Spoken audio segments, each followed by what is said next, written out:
Canal YouTube Eli Correia Oficial. Oi, gente! O canal da saudade. Se inscreva, dê aquele like que vai ajudar muito o nosso canal. E, por favor, faça aquele joinha. Então, e acione o sininho, porque o sininho tocou. É nova carta de saudade, é uma nova história que a vida escreveu. E eu tenho pedido muito para todos conhecerem o nosso site. Sim, com 1000 atrações. Por favor, cheguem lá, é elicorreioficial.com.br. Tem o Espaço Mulher, tem o Espaço Turismo, tem o Maga Eli e os cursos profissionalizantes. É elicorreioficial.com.br. o nosso site para você conhecer, para você descobrir. E no canal YouTube Eli Correia Oficial, 18 anos depois, a justiça foi feita. Até os dias de hoje, aquela cena que presenciei não sai da minha cabeça. Eu ainda não tinha 4 anos quando testemunhei um fato que marcaria minha vida para sempre. Meu irmão de 5 anos, Augusto César, tinha ido buscar a chave da casa para a mamãe. Quando de repente o meu pai aparece ali na rua e desfere 3 golpes de faca em minha mãe. Quando meu irmão chegou perto de mamãe, caída ali no chão, e sem entender nada do que tinha acontecido, ele ficou segurando o braço dela, tentando lhe entregar a chave. Mãe, a chave, mãe, a chave. Meu irmão, 5 anos, com aquela chave tentando entregar para a mamãe ali caída, e olhando para papai que fugia. Eu vendo à distância o meu irmão ao lado de mamãe, querendo lhe entregar a chave, e papai que fugia. Essa cena é uma das coisas que mais me doem na alma. É uma lembrança muito forte para mim. Aquele dia ficou marcado. E até os dias de hoje é como se algo me torturasse dia e noite. Eu, à distância, vendo o meu irmão chamando por mamãe, ali caída no chão, se esvaindo de sangue, meu pai fugindo, eu não entendia quando criança, aliás, nem quando jovem, por que o meu pai havia feito aquilo, assassinado a minha mãe. Nesse mesmo dia, meu pai, que fugiu, deixou para trás nós, os 3 filhos. Fomos criados pela nossa avó materna. Cresci sem entender, sem aceitar bem o que tinha acontecido. Mas me lembrava dos olhares de pena, os olhares de dó das pessoas. Olhares que até hoje não saem da minha cabeça. Quando veio então a adolescência, a juventude, eu entrei em depressão. Não era só o fato de não ter tido uma mãe para cuidar de mim, uma mãe para cuidar de nós. Mas pior, o fato de meu pai ter feito o que fez e nunca pagou pelo crime que cometeu. Isso me atormentava mais do que a própria morte da minha mãe. Claro que a morte da minha mãe pesava muito, mas o fato do meu pai não pagar pelo crime que cometeu, aquilo me machucava muito mais, me atormentava muito mais. E em meio a essa depressão, a esse sofrimento, eu sentia que se eu conseguisse que justiça fosse feita, eu sairia do fundo do poço. Sabe quando você fala para você mesmo, se pelo menos ele pagasse, eu sairia dessa dor, desse sofrimento, porque uma coisa é você perder a mãe, outra é ela ser assassinada e o seu assassino não pagar pelo crime que cometeu. Então eu tinha comigo que se eu fizesse meu pai pagar pelo que fez, eu melhoraria, eu sairia daquele sofrimento. E decidi que só teria paz quando meu pai pagasse pelo crime que cometeu. E resolvi que iria encontrá-lo onde quer que fosse. Se preciso, eu iria até o inferno. E foi com esta determinação que passei então a dar sentido à minha vida. Comecei as minhas buscas na zona rural de São Vicente do Seridó, onde o meu pai nasceu, a cerca de 70 quilômetros de Campina Grande, na Paraíba. Agora, eu vivia para isso. Eu sentia que se eu conseguisse, que justiça fosse feita, eu me sentiria melhor. Com a ajuda de moradores ali daquela região rural de São Vicente do Seridó, eu encontrei a casa dos meus avós paternos. E então uma luz se acendeu, uma pista à frente, pois o meu pai estaria morando, eu soube, em Brasília, estaria morando em Brasília. Isso eu soube lá em São Vicente do Seridó. Lá ele já não morava mais, e nem na Paraíba, nem mesmo, lógico, muito menos em João Pessoa, mas que talvez estivesse morando em Brasília, em uma das cidades satélites de Brasília. Passei alguns meses com essa informação e nada, porque Brasília tem várias cidades satélites. Mas eu não desisti. E comecei a pedir ajuda nas redes sociais. Comecei a buscar pelo nome Souto, por toda a região de Brasília. Quando então eu encontro um menino de nome César Souto. Aquilo me despertou a atenção. Aquilo me chamou a atenção. Mais do que pelo nome, mas pelo seu sobrenome, Souto. Justamente o nome parecido com o de um falecido irmãozinho que eu tive, César Souto.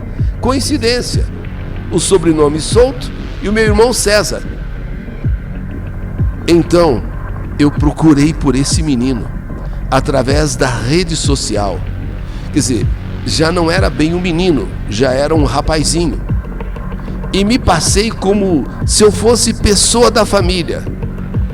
Conversei com esse menino, vamos chamar assim, esse rapazinho, e falei para ele que a avó dele estava com saudade e que eu tinha informações da avó dele e a avó queria vê-lo e que ela estava ao meu lado.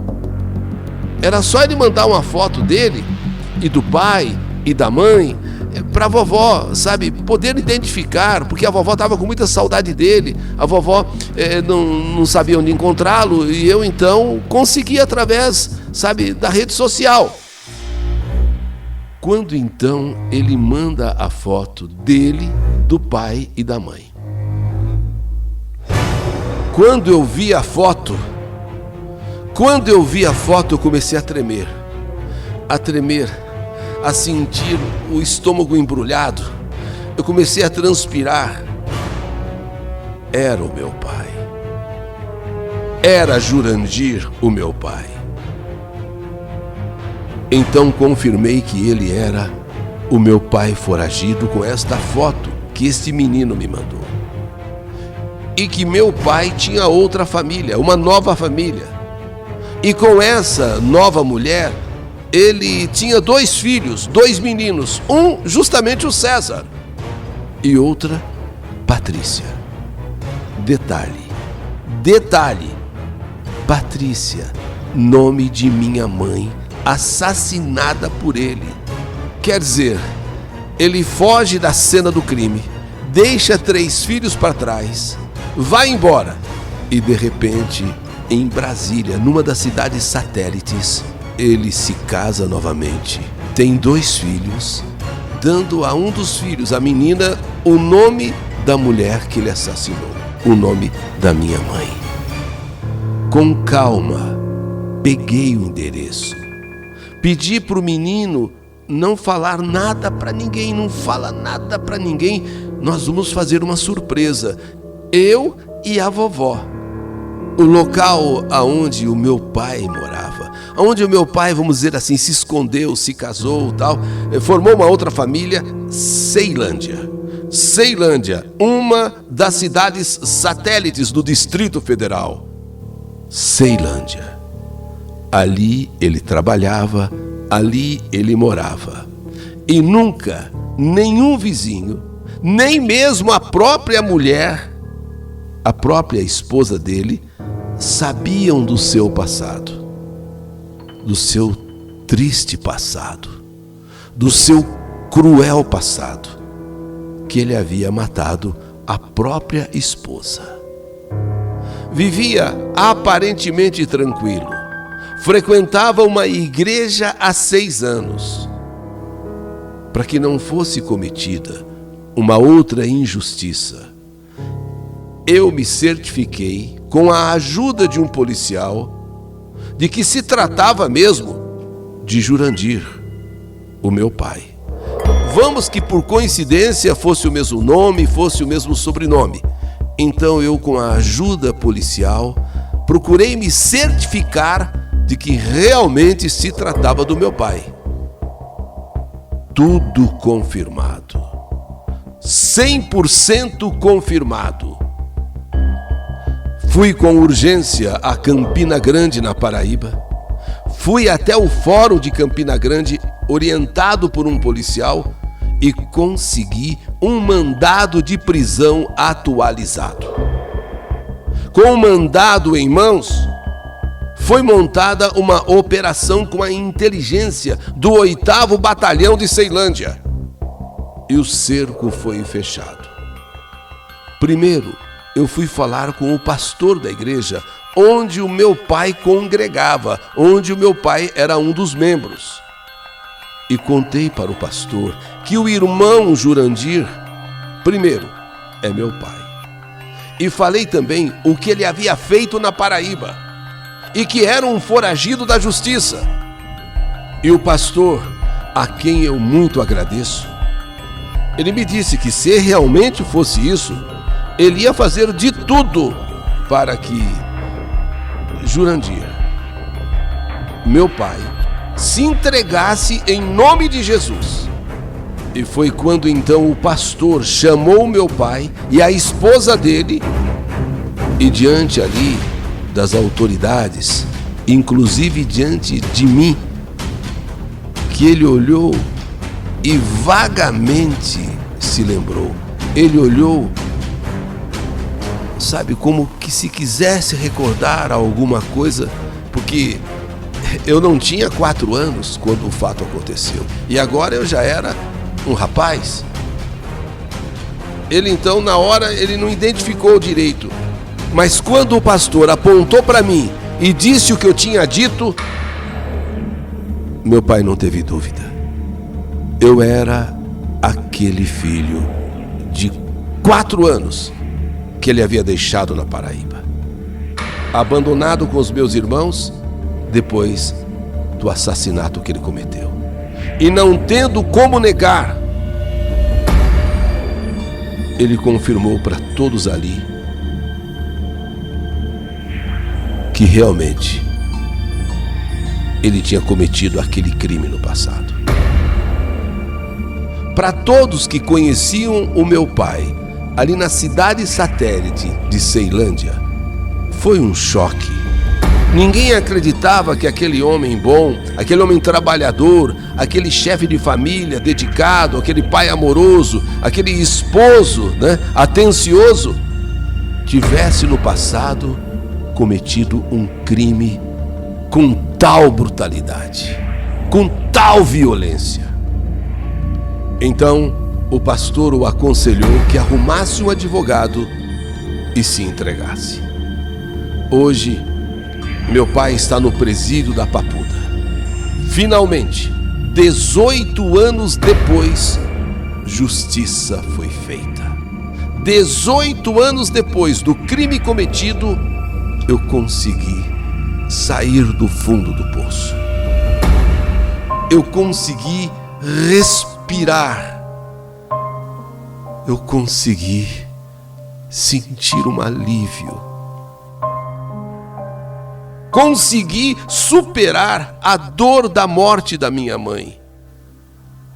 Não que eu a esqueci.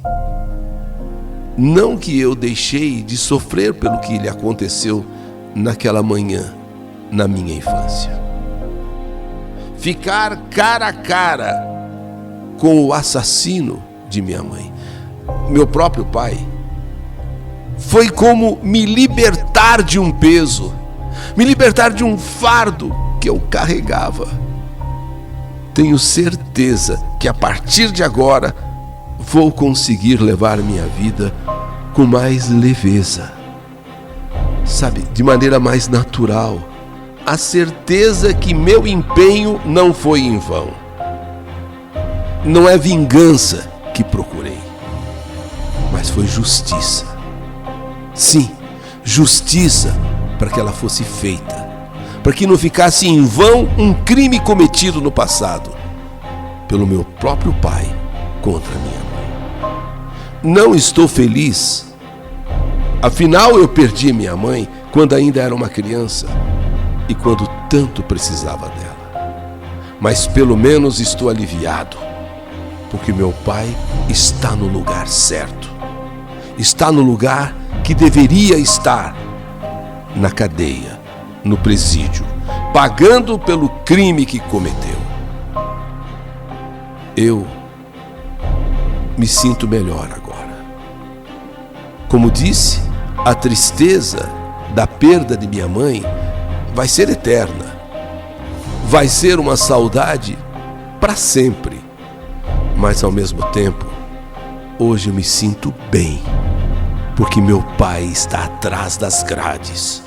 Porque justiça eu procurei e consegui encontrá-lo, entregá-lo e a justiça puni-lo. Esta é a minha história. Triste história que a vida escreveu. Que saudade de você!